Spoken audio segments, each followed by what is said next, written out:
যদি এরকম হয় আপনি যেটা বলছেন আপনি মাসবুক, আপনি 2 রাকাত পাইছেন আর 2 রাকাত পান নাই, সেই জন্য ইমাম সাহেব যখন বলবে আসসালামু, তখন আপনি দাঁড়ান কেন? কে দাঁড়াইতে কইছে?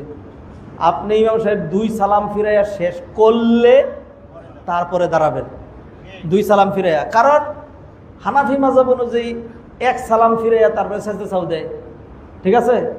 তো এই ইমাম যদি হানাফি মাযহাবের না হইয়া অন্য মাযহাবের হয়ে থাকে, হ্যাঁ, তো সে যদি 2 সালাম ফিরে সেরে যদি বলে আল্লাহু আকবার, 2 সালাম ফিরে তো সে সাজদা সাহুতে যাইতে পারে, তাহলে আপনি সাজদা সাহু দিবেন, হ্যাঁ, এরপরে গিয়ে আপনি দাঁড়াইবেন।